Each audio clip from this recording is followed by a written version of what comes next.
بحران فعلی راه حل نظامی ندارد. پروسه صلح نیازمند انعطاف‌پذیری، اجماع سیاسی و اراده سیاسی در کشور.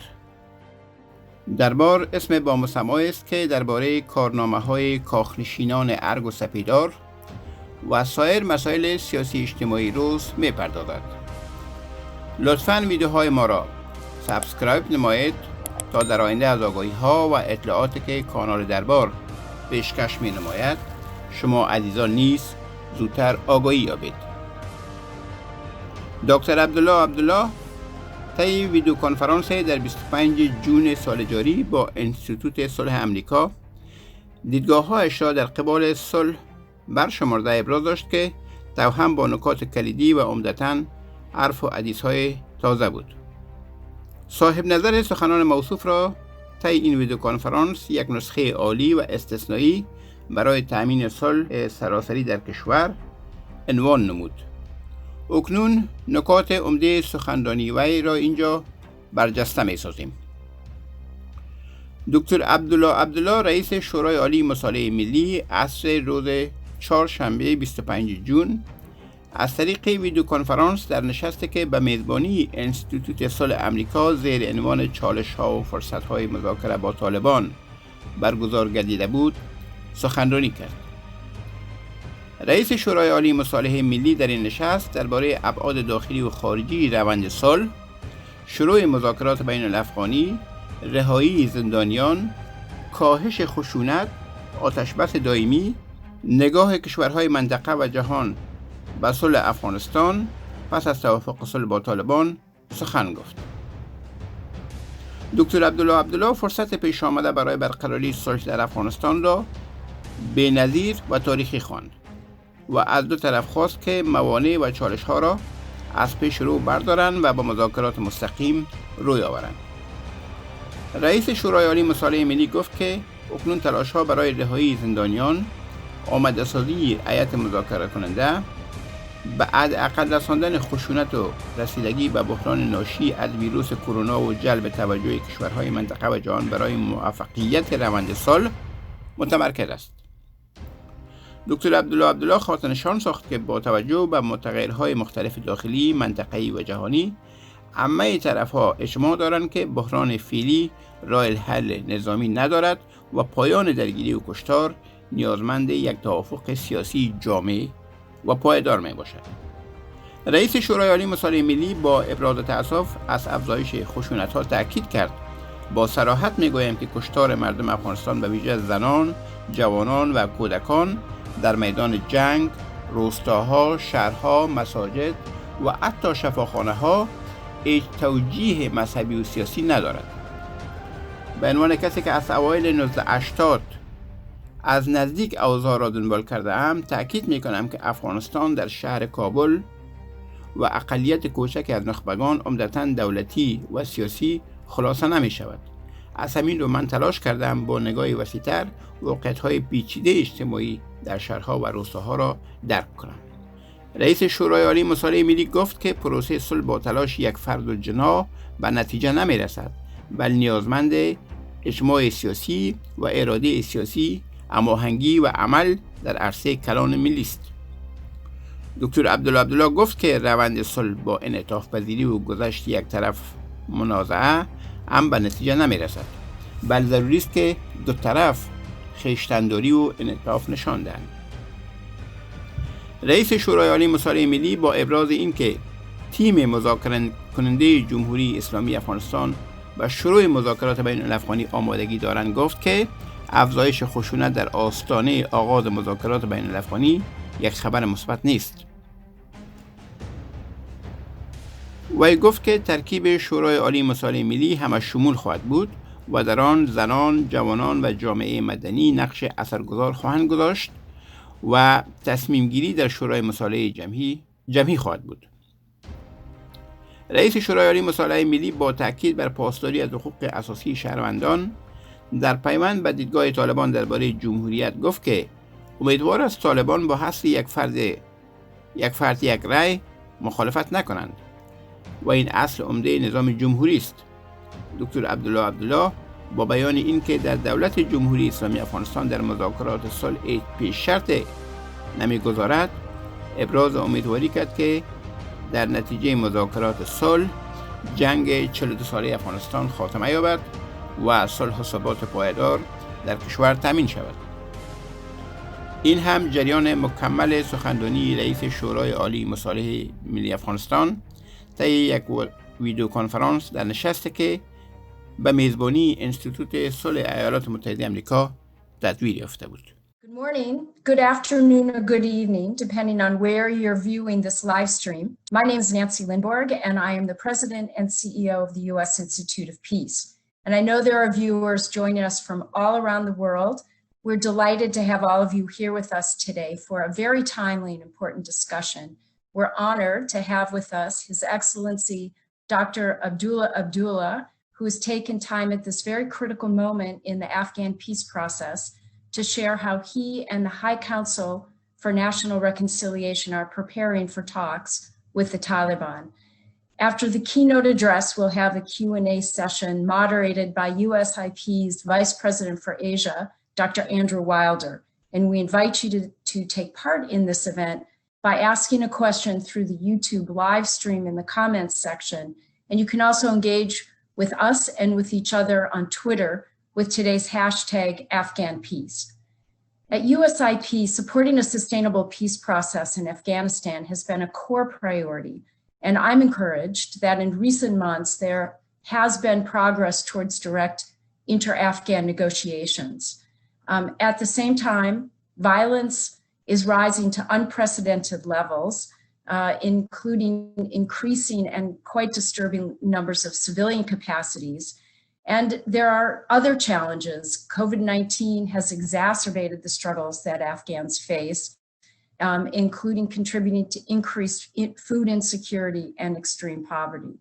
But despite these challenges, developments over the past few weeks have created momentum to get the peace process to the essential next phase of inter-Afghan talks. This was facilitated in part by the signing of a political agreement between President Ashraf Ghani and Chairman Abdullah, resolving disputes over the 2019 presidential election. So as part of the agreement, Chairman Abdullah has been appointed chair of the newly established High Council for National Reconciliation, which will oversee the talks with the Taliban, as well as Afghanistan's collective efforts on peace. And with reports indicating that preliminary talks between the Islamic Republic in Afghanistan and the Taliban could begin during the coming weeks, today's discussion could not come at a better time. We look forward to hearing Chairman Abdullah share with us how he, the High Council for National Reconciliation, and the Afghan negotiating team are preparing for a truly historic moment. Chairman Abdullah served as the chief executive of Afghanistan from September 2014 until March 2020. He also served as the first Minister of Foreign Affairs of the Islamic Republic of Afghanistan from 2001 to 2005. Prior to the formation of the Islamic Republic, Chairman Abdullah served in many capacities in the government of the Islamic State of Afghanistan, including as foreign minister. And he also served as an advisor to the Mujahideen commander, Ahmad Shah Massoud. So obviously many years of experience. And so with that, we are delighted to welcome you to this program this evening. And I'm delighted to invite His Excellency Chairman Abdullah to provide his keynote address. Thank you so much, Chairman Abdullah. Thank you, President Lindberg. And USIP for providing this opportunity. Bismillah ar-Rahman ar-Rahim. I appreciate the efforts by USIP and all our friends across the globe for joining us this New Age webinar to share some thoughts about the opportunities and challenges for negotiations with the Taliban. I cannot emphasize more on the significance of the opportunity today and now, 40 years after the start of the war in conflict in Afghanistan. Allow me first of to acknowledge the millions of Afghans who yearn for peace and who deserve to live in peace with honor and with their citizens' rights guaranteed under the law after more than 40 years of conflict, and to remember and salute the tens of thousands who have fallen or continue to be victims of anti-peace entities and terror groups. I also want to pay tribute to the men and women from across the world, Americans in particular, who paid the ultimate price, either served or currently serving their nations with honor as part of post-9/11 mission. 20 years later, there are many lessons to be drawn from the past. Afghans and Americans share a unique history, but our bonds during the last chapter of the Cold War, when Afghans resisted a devastating invasion, and then again in our fight against international terrorism, which continues to this day, became stronger. Today, we are taking stock of good and bad of the past 40 years or 4 decades and look at the road ahead.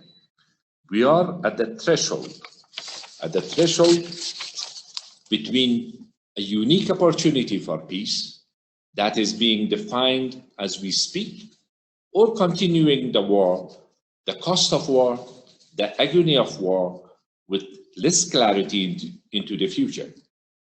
And given our geography and existing threat assessment, it's not just about Afghanistan. It's also about stability, connectivity, security from Far East to Europe and beyond. The threat of terrorism has receded in some ways, but has taken on new forms in other ways. As far as preparations for the talks are concerned, we decided in the Islamic Republic of Afghanistan, together with President Ghani, that we put no preconditions for the start of negotiations, and our negotiating team is well prepared to start negotiations at any time. With so much negative news around lately, let me start with some positive news that I hope is a sign for more to come. A few hours ago, Gandhara News Service reported that in interviews across the country with recently freed Taliban prisoners and Afghan government soldiers, most have expressed desire to live peacefully with their families. My message to the Taliban is, a few may decide to join other fighters, but that's not the right decision. The collective call of the Afghan people, the majority of the Afghans, for peace should be embraced by all of us. And both sides now have to remove the remaining obstacles and move towards talks in an intra-Afghan outcome that takes all our realities into account. The current opportunity, why I call it an opportunity? Because majority of the Afghans are supportive of the peace efforts, and also all our partners, led by the United States, but other partners as well, are supportive of the peace process. The current opportunity for starting a peace process is historically unique. It's not perfect, nor will it be an easy exercise. We need to be realistic about our means, the deep divides, the anger and hurt that need healing, the political roadblocks, the opportunistic and spoiler behaviors, as well as expectations and shared interests. A key challenge will be to keep the process inclusive, representative, and focused, yet flexible, and always seeking solutions and compromises at each step, leading to realistic outcomes that all Afghans can own.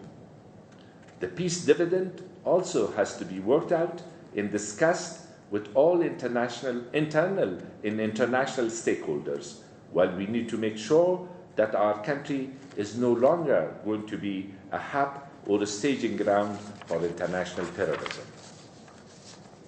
At this stage, we are working on an integrated roadmap that can energize the process and keep us on track by addressing the prerequisite conditions agreed to by various stakeholders.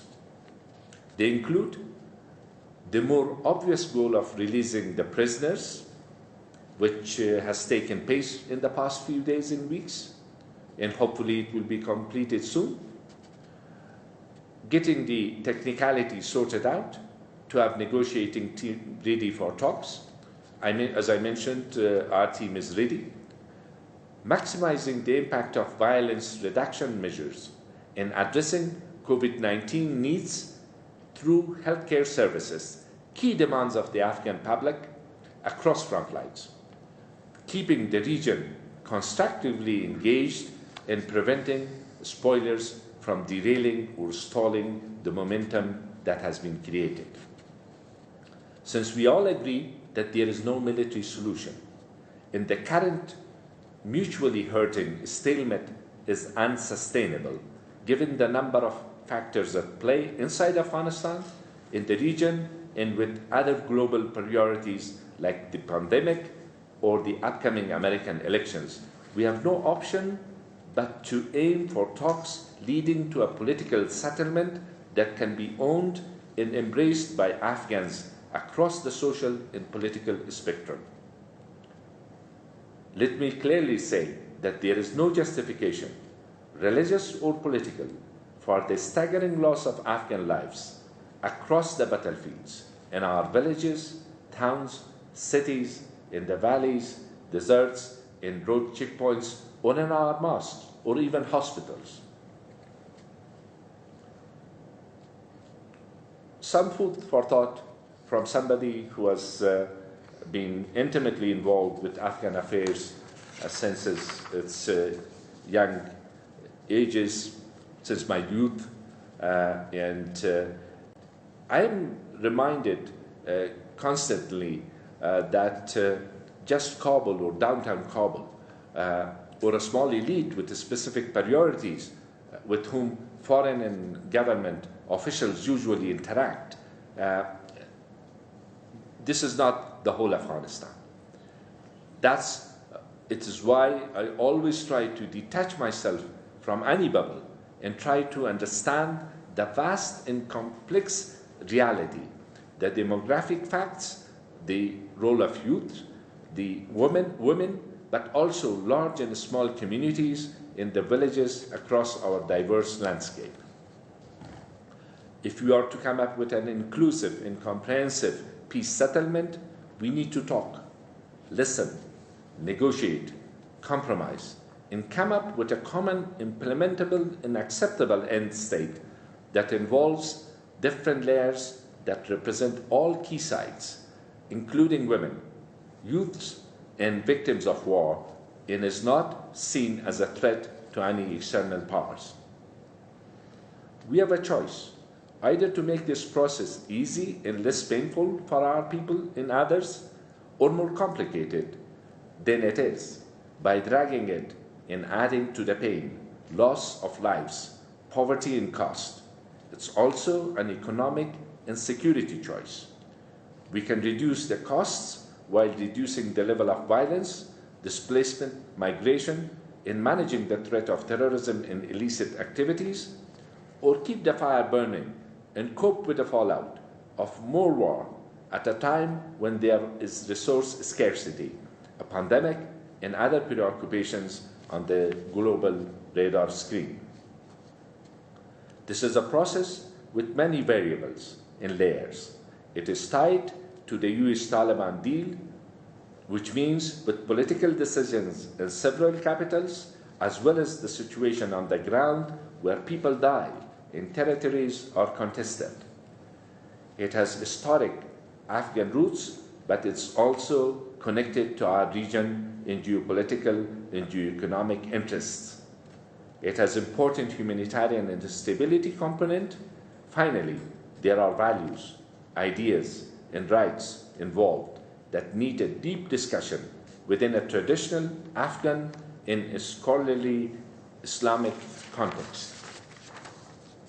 This is why it is not and cannot be a one-man or one-faction endeavor.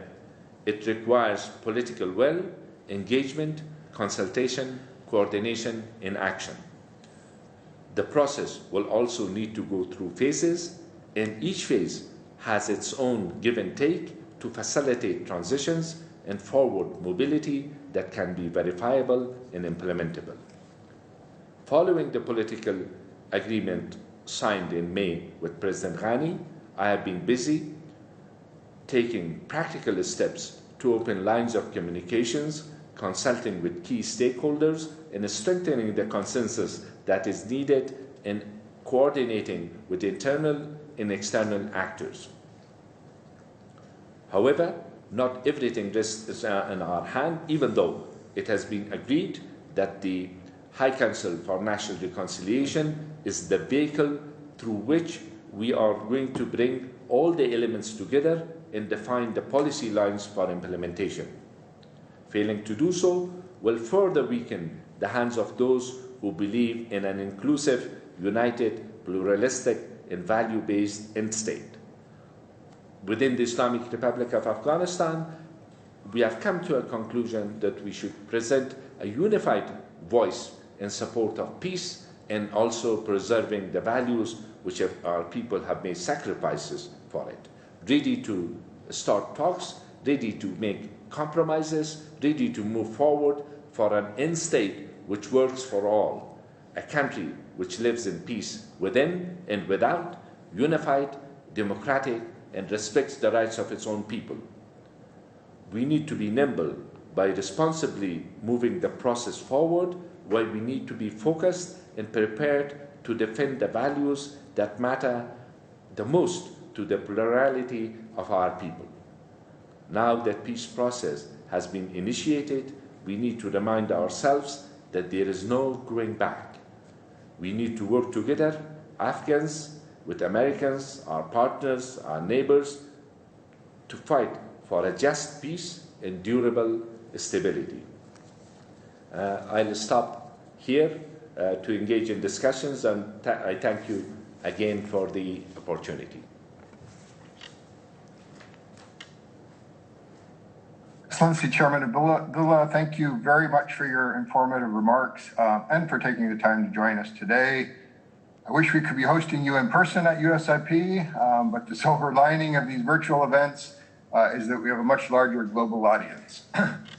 I'm going to start off with a few questions, and then we'll open it up and take questions from the hundreds of individuals watching online today. As Nancy Limborg mentioned, we invite all our viewers to take part in this discussion by asking questions through the YouTube comment section. And you can also join the discussion and with us as well as with each other on Twitter with using the hashtag AfghanPeace. As Nancy mentioned, and as you also mentioned, this discussion comes at a critical time for Afghanistan. Given the reports of shockingly high increases in violence, even in the last week, a devastating pandemic, adding further misery and hardship for millions of Afghanistan, but also the uncertainty about the time frame for U.S. troop presence or withdrawal. But at the same time, as you mentioned, it's a time of opportunity. I think it sounds like we might be closer to intra-Afghan talks than ever before. And with it, the hope that there would be at least a reduction of violence and the start of difficult negotiations to end the 4 decades of conflict in Afghanistan. So Chairman Abdullah, you have long, as Nancy mentioned in her introduction, been involved in Afghan war, politics, and diplomacy from a young age as an advisor to Ahmad Shah Massoud during the resistance to the Soviet occupation during the 1980s, during the Civil War of the 1990s, and then as the Islamic Republic of Afghanistan's first foreign minister, and then most recently for 6 years as the chief executive. You have seen many ups and downs, and given Afghanistan's history, maybe more downs than ups. But I'm wondering if you could just look back over the last 4 decades in which you were an active participant in Afghanistan's history. And again, how would you characterize this moment? You touched a bit on it in your remarks just now, but again, if you could give us a little bit more information on how you would characterize this specific moment in Afghanistan's history. While you mentioned yourself about the challenges that the country is faced with, at the same time, we are faced with an opportunity. The opportunity is that I'm here as a citizen and also as a chairman, and I've worked in the government in the past and working together with the government today for pursuit of peace process. I see that there is an opportunity. The people of Afghanistan, the absolute majority of the people of Afghanistan want a peaceful settlement. 4 decades of war does not mean that we cannot solve it. It should compel all of us to look back and to come to a conclusion that there is no military solution for the war. And that takes more than one side.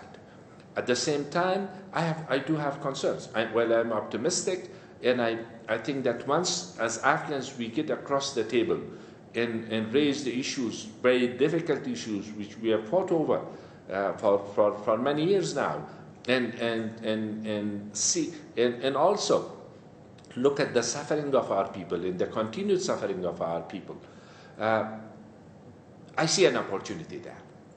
But if there is a thinking in the other side, and hopefully that's not the case, that the US troops may withdraw and we may not have to come to a settlement, we might overcome by force, that will be a mistake, a great mistake. That will be another missed opportunity for the Afghans. In the same way that in early 90s, we missed an opportunity. We could not make peace within the country. There were a lot of factors, but at the same time, we missed out an opportunity, and then we were witness to another 2.5 decades of war. So I hope that nobody will make that mistake. But there is no doubt that extremely challenging time, lots of hopes for the people, lots of concerns as well, not only in terms of the continuation of the war, but the people are also concerned what happens to their rights, what happens to their liberties, and so on and so forth. But meanwhile, there is a lot of support for the peace process, and inclusivity right from the beginning up to the end is important and critical. Thank you. I wanted to, my next question, come back to the issue of violence. And you talked about, quite rightly, there's no excuse for violence now. And yet, despite the initial hopes that reduced levels of violence would be sustained following the ceasefire over Eid in late May, it appears that violence has ramped up dramatically across the country, even just during the last week as we approach talks. The Afghan National Security Council spokesperson announced last week it was the deadliest for Afghan security forces in 19 years, with 422 Taliban attacks in 32 provinces, killing 291 ANDSF members and wounding 550 others. I mean, those are shocking statistics. I was wondering if you could say a bit about how can talks proceed with such high levels of violence, and what can be done to ensure that the current spike of violence doesn't derail the talks? Yes, that's a serious challenge, the continuation of the level of violence that we have been witness to, especially in the past few weeks. We have communicated through different channels to the Taliban, to our partners and different countries which have leverages that while we are serious in pursuit of talks and also preparing the ground for negotiations and also expediting the exchange of prisoners in spite of the challenges which were involved in it. At the same time, the continuation of the current level of violence, which is not justified at all. It makes the people worry and extremely concerned that where are we leading? If there are steps taken in order to build confidence and to facilitate for the start of the negotiations, while the level of violence is increased increasingly, that makes the political environment very difficult. I hope that everybody gets that message, and that puts our seriousness in pursuit of peace process into test. The aim is that we should achieve peace and security for all Afghans, and should live in peace within and without. We should show signs of seriousness right from the beginning, and this is the time for it. Thank you. I wanted to move on to getting to intra-Afghan negotiations. I mean, a few weeks ago, there were reports that intra-Afghan talks may start by the end of June. With less than a week left in June, that now seems maybe unlikely. But could you tell us what you think, when you think intra-Afghan talks might begin? What is delaying them, and how specific obstacles in the intra-Afghan talks, in the path of the intra-Afghan talks, will be resolved? And I think in particular to address, you talked about the prisoner issue, which we know is one of the real significant obstacles in getting to talks. If you can give us a status update, on the release of Taliban prisoners, but also whether the Taliban are holding up on their end of the bargain to release ANDSF prisoners. And then secondly, more specifically, what is the impact of the COVID-19 pandemic, on the ability of negotiating teams to travel and negotiate in person? As far as prisoners' release is concerned, 75% from the list which Taliban have provided to us have been released, and also a few hundred from the list that we had provided to the Taliban of our own security forces. Those also have been released. Our Taliban team, technical team, which is working on the issue of prisoners, are in Kabul currently, and working together with our own team in order to expedite the process. And then comes there are no other conditions or preconditions. This was one of the things that Taliban were emphasizing, that up to 5,000 Taliban prisoners needs to be released before the start of negotiations, and we are very close to that. At the same time, the technical issues of getting there, sending teams there, the Taliban team are in Doha. The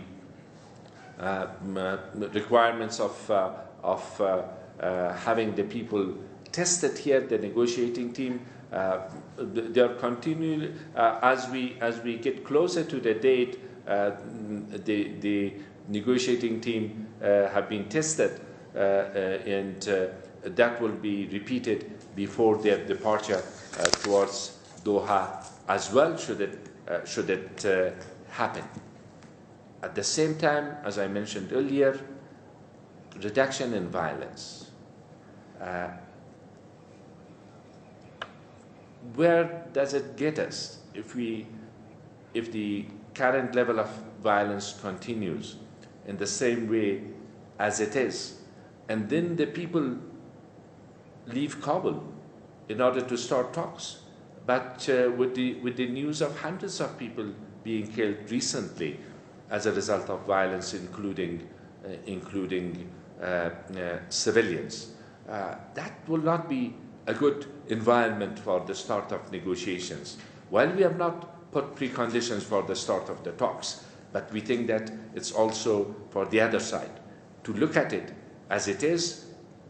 If we are to solve this issue permanently, forever, and reach a peaceful settlement, we all need to take steps that shows and proves that we are serious. So the technical issues will be there. COVID-19, it will not be like normal when people leave here for two or three first days. They need to communicate virtually before their test is negative again in Doha. So there are all those sorts of technical issues which are involved, but we can use the time either virtually and later on face-to-face talks with the Taliban, and we are prepared for that conditions, and our team is prepared at the moment.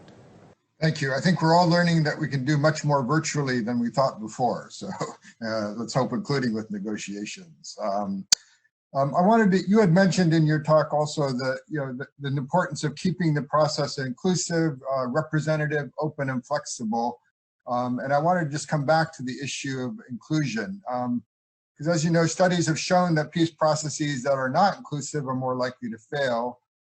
And I know that many Afghans, and in particularly women and minority groups, are concerned that the gains that have been achieved over the past 20 years will end up as concessions in a political agreement with the Taliban. So what will you and the negotiating team and the High Council for National Reconciliation do to ensure that women and minority groups will be an integral part of the process and to protect the rights and gains since 2002? First of all, they will be part of the negotiating team. While talking about the common values for the majority of the people of Afghanistan, men and women of the country are for those values, for the rights of the people, women's rights and values which we have made sacrifices for. And also in the leadership committee for the High Council for National Reconciliation, and also in the General Assembly, we make sure that the women groups it's inclusive of all sections of the society, including women and youth and minorities, and also in the negotiating around the negotiating table. While I'm not in favor of putting red lines right from the beginning, but when we go there, Taliban will have their own issues, which they will be very tough on negotiating on them. We will have issues which is part of the rights of our people, and nobody will be. And we cannot achieve peace with sacrificing the basic and fundamental rights of our people. But at the same time, if you could get to a situation that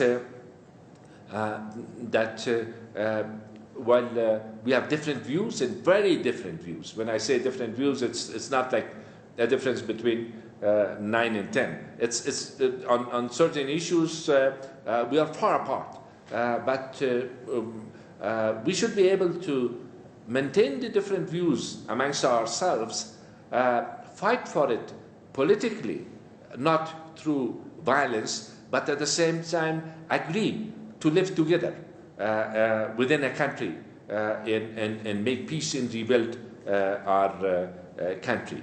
At the same time, I can assure you that the civil society is very active, while they are as keen as anybody, any other group in the society in order to achieve peace, but at the same time in working together with us, which we are working with them, with different groups.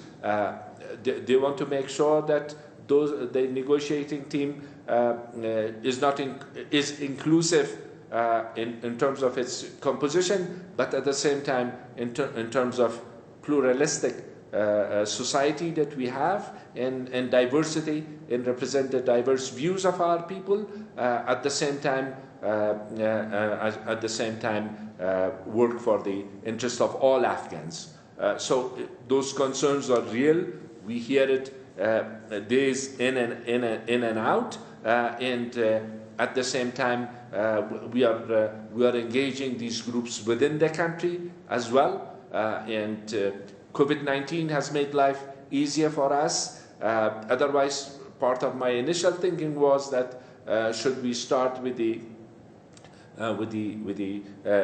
my work as the chairman in the council, we need to travel around the country and listen to the people and talk to the people, assure them, and also learn from them, see how keen they are in their ideas for peace in peaceful country, and at the same time assure them that that their fundamental rights will not be compromised. Thank you. I got one follow-up question to that, and then I'll turn it over to, I'll start transitioning to questions from our audience. But you rightly pointed out, I mean, I think the pluralism that, on your side, I think the Islamic Republic of Afghanistan's negotiating team, has the advantage of being more pluralistic, inclusive, and politically diverse, representing the diversity of Afghanistan and its members. Whereas the Taliban pretty much have an all-male negotiating team that doesn't seem very necessarily inclusive and representative. But with this diversity, nearly by definition, comes a much wider range of perspectives and issues. And I'm wondering how you and the High Council for National Reconciliation and the negotiating team will achieve consensus and maintain unity in talks with the Taliban. So just that tension between the advantages of being much more diverse and representative of Afghanistan on the Islamic Republic side, but also the challenges that brings in terms in a negotiating context. We have a common goal. The team have a shared interest in pursuit of the peace process. That's one. And next to that is that there are, while the team represent different political entities, civil society, different walks of life, different ethnic groups in the Islamic Republic of Afghanistan, but they represent the Islamic Republic of Afghanistan in the values shared there. So it's it will be also an opportunity for Taliban to see that people which have different points of views at different times, different political stance. Sometimes they are fought against one another, but at the same time they represent shared values for the country, and they have come together and they talk to us, and they want to become friends and also as citizens working together in a peaceful Afghanistan. So it will be an experience, a new experience for the Taliban as well. But nevertheless, I have no doubt in my mind that being diverse, still they share those core values and they will represent it around the table. Thank you. Now I'd like to start off with questions from the audience, and maybe starting with two questions from the media, which I'm going to lump together as they're both sort of regarding U.S. troop actions and the possibility of withdrawal. So Courtney Cuby from NBC asks, is the U.S. military doing enough to protect the Afghan security forces that continue to come under attack from the Taliban? Do you think they should be doing more? And if they're holding back, is it to salvage the peace process? So that's the first question. And then the second one is from BBC's Pakistan-Afghanistan correspondent, Sikandar Karmani, who asks, the U.S. Taliban deal makes clear a full withdrawal next year is contingent on the intra-Afghan talks beginning, but not concluding. Given those talks are likely to last a long time, are you concerned about the possibility of U.S. forces pulling out before you have reached an agreement with the Taliban? Wouldn't that severely damage your position in the negotiations? In terms of U.S. presence in Afghanistan and also U.S. command, General Miller, which is working with our security institutions, defense and security institutions, they are working very closely together. They are mindful of the agreement signed between the United States and Taliban in terms of the engagement of the U.S. troops in Afghanistan in the conditions that it sets for it. At the same time, the cooperation continues. They are also, our international partners are also concerned about the increased level of violence, and we all understand that it puts under question sustainability of hoping for getting to the negotiating table.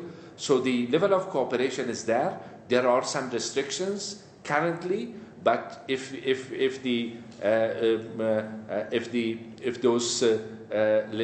those conditions are not observed by all sides, especially Taliban,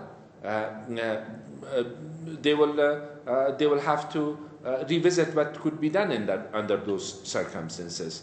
But currently, we all jointly of a common view that the level of violence is increased, and it's not good.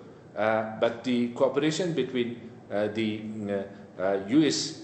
Troops in Afghanistan and our defense and security forces continues. In terms of U.S. withdrawal date, it is condition-based. There are other conditions as well, including the presence of Al-Qaeda, ISIS, and other troops, and the way to deal with it, and also Afghanistan not being a base for terrorist groups, which poses a threat for our citizens as well as our international partners. So the presence of U.S. troops in Afghanistan are condition-based, and hopefully we all look at it as an opportunity rather than taking advantage of it. When the U.S. signed an agreement and also expressed its willing to withdraw from Afghanistan when those conditions are met, we need to look at it as an opportunity for all Afghans rather than trying to take advantage of it for the sake of one group. Hopefully, that's not the thinking with the Taliban. And also, the people of Afghanistan are also watching, and they are making judgments about our commitment.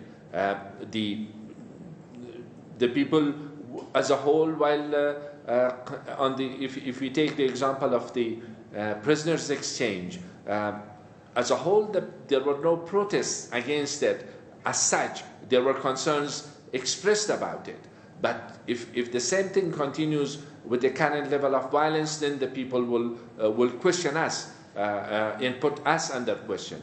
And also, in regards to the question of the U.S. withdrawal, while the talks will continue, if we come to an agreement during the talks, that we will and we show our commitment to concluding an agreement for the interest of all Afghans, and then it's part of that agreement between the Afghans that we are both sides are sure that the presence of the international troops will not be needed beyond a certain point, while the United States will decide for itself. We can express our joint view in that common view, and that will be a good sign in a big progress. But most of these things will be tested as the talks start, and we are looking forward to that.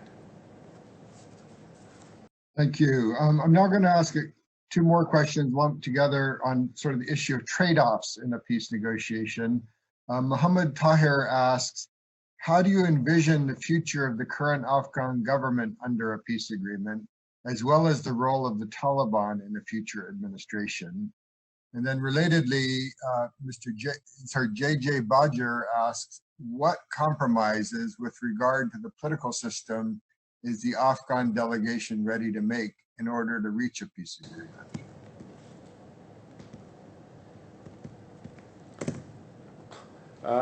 Again, in regards to earlier question, and I also mentioned in my remarks that there is no military solution.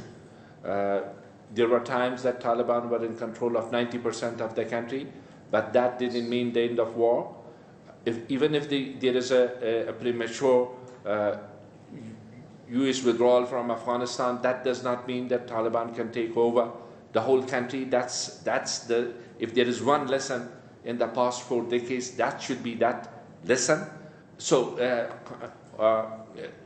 and hopefully no sides are aiming for the continuation of the war.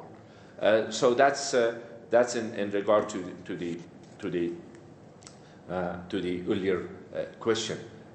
Coming to the current administration, the Islamic Republic of Afghanistan, the government in the future of Taliban status, in the future settlement, these are all issues that needs to be discussed between both sides. What are the ways to achieve permanent status? What are the things that we need to do in the interim in order to get to a permanent solution? In all these things, rather than taking a firm position about it at this stage, these should be issues discussed around the table between the Afghans, including the type of compromises that both sides needs to be doing. If there is one lesson in the peace processes around the world, no peace process has succeeded with one side making compromises. If there are compromises, these have to be on both sides for the sake of the common interest of the broader public in the whole nation. And that's what we are looking forward to. Certainly there needs to be compromises if there is a need for changes in the system. Personally, I myself, in my political background, I have politically I fought for a different system of governance and for amendment of the Constitution, but I fought for it peacefully and through peaceful means. So if we could agree on the rules of the game, that we will not resort to violence or seek support from terrorist groups in order to achieve political objectives, but rather fight for our ideas politically. That will be, I think, a turning point after four decades of war. But at the same time, I emphasized on inclusivity. When I say inclusive, it doesn't mean it has to be inclusive of us here in Kabul when it's representing the Islamic Republic of Afghanistan, but not Taliban as a reality in the country. So we believe in engagement and in interactions, in working together. When we say inclusive, we say all in. We believe that all inclusive. And in Afghanistan, the political elite here and also political forces have shown that in also the recent agreement signed between us in the Islamic Republic of Afghanistan, we had extreme differences, but at the same time we didn't take it beyond a certain point. And then eventually, for the sake of the interest of the country, we signed an agreement. That's what we need to do together with the Taliban. When we say dignified peace, we say that, it has to be dignified for the Taliban as well. When we say just peace, it's not just for us here in Kabul, but for all those involved. Thank you. Maybe related to that very specific question from Akbar Saruri asks, if the Taliban propose an interim government, is the Afghan government prepared to accept it? At this stage, it looks hypothetical. Let's get to the negotiating table. Let's talk there. If they say an interim government for the sake of creation of an interim government, that has a different meaning. If it is, let's get there, and everybody has to be free to raise any proposal, and we have to be flexible in our thoughts. But nothing should derail us from getting to a durable and achieving lasting, acceptable peace. When I say acceptable, again, I mean for all of us, for all Afghans. including Taliban. We have a lot of questions about the region, and including Jeff Brass asks, how has the new phase of great power competition affected the peace process? Other viewers have asked about recent discussions with Iran, and if you can address the role played by Pakistan regarding the peace process. I mentioned earlier that while the consequences of the continuation of the situation in Afghanistan will affect everybody in the region and beyond, at the same time we are also being affected by global developments in relations between big powers, countries of the region, and so on and so forth. So I mentioned in my earlier remarks also to engage the region constructively, because every country, you mentioned the Islamic Republic of Pakistan, the Islamic Republic of Iran, both those countries have leverages, some leverages over the Taliban. If those leverages are used in a constructive way, that will be helpful. Recently, there was a high-level delegation from the Islamic Republic of Pakistan led by General Bajwa. They promised their support for achieving a peaceful settlement in Afghanistan. Those will be good messages, and the right messages needs to be given to all sides, but also to the Taliban. So to engage the countries of the region in continued engagement, so they do not see peaceful settlement as a threat to themselves, but rather an opportunity for working together with a friendly Afghanistan. That is the aim and the focus of our efforts. Nevertheless, in the calculation or in the calculus made by different countries, their relations with the United States is a factor. The relations between different countries of the region are factors which they will consider. But in our role here in Afghanistan, we need the support of everybody. Is everybody ready to support or to render its support? What are their concerns? What are their legitimate concerns? What are their ambitions? What are their realistic expectations? What are their unrealistic expectations? Those are the things that we need to take into account while working together with our neighboring countries to assure them that peaceful Afghanistan is in the interest of everybody. Thank you. We have several viewers who are asking about yours and President Ghani's respective roles in the peace process. Hamid Mohammadi, for example, asks, who has ultimate decision-making authority when it comes to decision-making related to peace? And what happens if the president does not agree with the decision made by the HCNR? The council will be inclusive. It will not be like just myself appointing people. It will be inclusive. It will be diverse and represent all walks of life, including the president of the country, which is currently the president of Afghanistan. And so when I emphasized on the issue of inclusion, that was one of the issues related to that.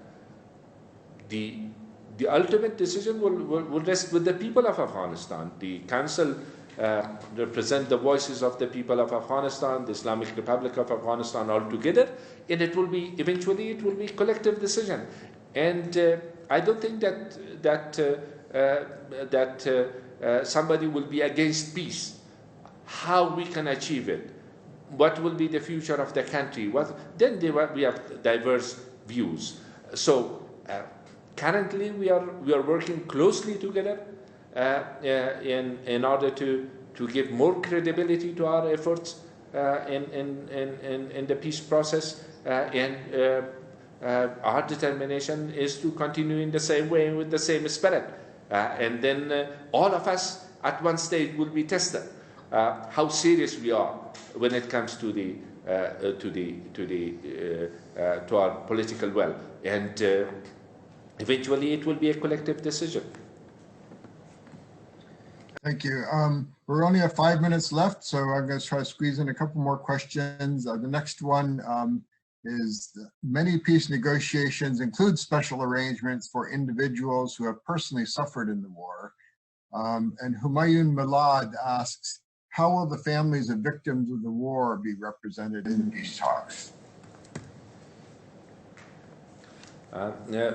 Just recently, I was having discussions and consultations with Human Rights Commission of Afghanistan, and one of the points that they were stressing, which I was in a full agreement with them, that the voices of the victims of the war should also be represented. How we do it, we agreed that we will have a technical group working together in order to give to help and contribute with the negotiating team directly as well as indirectly in representing the voices of the victims.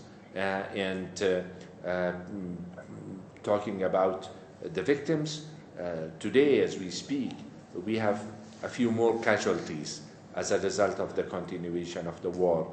Of course, the biggest service to the families of those victims and to the broader nation will be to find a settlement. But at the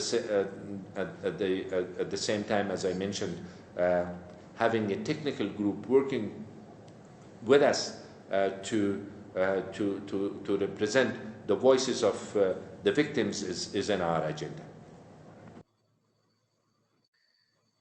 Thank you. And here we have a question from Doug Grindle. I think on one of the core issues that the peace process will have to confront is that the Taliban reject the idea of an Afghan republic, and the government insists on continuing a republic. Will this disagreement derail the talks immediately, and is there a compromise possible? The permanent status, how it will be decided, what are the steps beforehand, what is the agenda of the first round? Those are all issues to be discussed around the table, as I mentioned. Eventually, one person, one vote. I don't think that Taliban will reject it, and that's the one of the core values of a republic. Again, I'll be hesitant to draw conditions before the start of the negotiations, but the decisions on those issues will depend on the political will of both sides. I don't think that there is any viable other viable solution but one person, one vote, and this is universally acceptable way of choosing a destiny. But how to do it, where to get things started, what are the topics that you need to address at the beginning? For example, continuation of the same level of violence. Would it help the continuation of the talks in negotiations? Certainly not. So there will be, it will be for the team to prioritize issues in the agenda and address it accordingly. And this will be a difficult topic, perhaps the most difficult topic. When to address it, how to find a solution acceptable for both sides. These will depend on the ability of the negotiating teams. Thank you very much. I'm afraid we've run out of time, so apologies to all of those of you who have submitted questions that we didn't have time for. But in closing out, again, I'd like to thank His Excellency Chairman Abdullah, for taking the time to join us today, and to thank all of you out in cyberspace for joining for this timely and really important discussion. I think it's been a rich discussion highlighting both the challenges and opportunities to achieving peace in Afghanistan. I can assure you, Chairman Abdullah, that supporting peace efforts in Afghanistan has been one of USIP's top priorities, and we're committed to doing whatever we can to support efforts to help achieve an inclusive and sustainable peace in Afghanistan. And I would like to end by wishing you and your team every success in your efforts to bring an end to over 4 decades of war and suffering in Afghanistan. So with that, thank you once again. Thank you, Andre. Thank you, all your colleagues and the participants from around the world. And I hope that our collective efforts will lead to a peaceful, unified Afghanistan. Thank you. دوستان گرانمایه، این بود محتویات این برنامه. امیدوار هستم طرف توجه قرار گرفته باشد. تا برنامه بعدی دربار، خداوند نگهدار و حافظتان.